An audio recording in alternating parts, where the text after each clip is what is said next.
गौरी को काबू करके गांव से चले गए थे।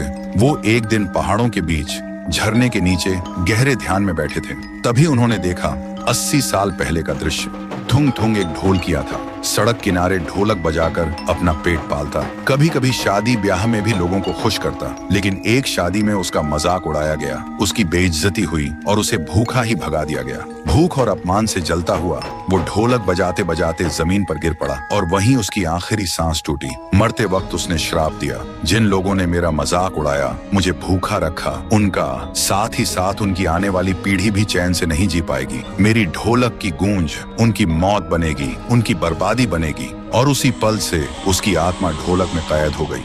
ये दृश्य देखते ही कालू बाबा सन्न रह गए। वो तुरंत एक चमकते हुए हथियार लेकर गांव पहुंचे और देखा लोग थुंग थुंग के डर से रो रहे थे। कालू बाबा ने पूरा सच बताया। गांव वाले रोते हुए बोले, हमारा क्या कसूर है बाबा, ये तो हमारे पुरखों ने किया था। और सब गिड़गिड़ाए, बाबा आप ही कुछ कीजिए, नहीं तो इस बार थुंग थुंग हम सबको खत्म कर देगा। फिर रात को कुछ गांव वाले हिम्मत करके चौक में खड़े हुए और कुछ ही देर में थुंग थुंग सैकड़ों आत्माओं और ढोलक की गूंज के साथ आता है। सब लोग घुटनों के बल गिर पड़े और चिल्लाए, माफ कर दो, ये पाप हमारा नहीं, हमारे पुरखों का था। थुंग थुंग गरजा, बहुत देर हो चुकी है। और उसी पल गांव के लोग एक एक करके हवा में उठ गए। अगले ही पल जोर से जमीन पर पटक दिए गए और सब वहीं मर गए। उधर कालू बाबा गौरी के घर पहुंचे। उन्होंने देखा गौरी के कमरे में ढोलक अपने आप बज रही थी। कालू बाबा तुरंत चमकते हथियार से ढोलक पर वार करने लगे। तभी थुंग थुंग चीख उठा, नहीं, ये मेरी जान है। और कुछ ही पलों में ढोलक टुकड़ों में बिखर गई। आसमान लाल हो गया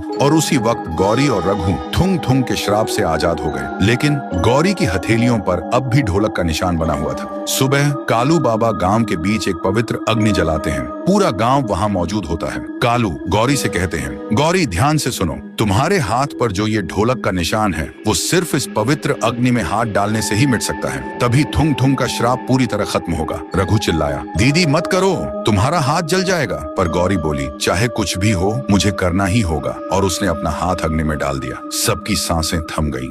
लेकिन जब गौरी ने हाथ निकाला तो देखा उसके हाथ को कुछ भी नहीं हुआ और ढोलक का निशान भी मिट चुका था। तभी अचानक अग्नि भड़क उठती है और उसी आग से थुंग थुंग का रूप बनता है। उसके हाथों में वही ढोलक आ जाती है और वो बजाने लगता है इतनी तेजी से कि पूरा गांव कांप उठता है और अगले ही पल आसमान का लाल रंग मिट जाता है। देखते ही देखते सब कुछ खामोश हो गया और तब से गांव वाले सुकून और खुशी से रहने लगे। लेकिन कभी कभी बहुत गहरी रात में हवा के साथ एक धीमी सी आवाज सुनाई देती है,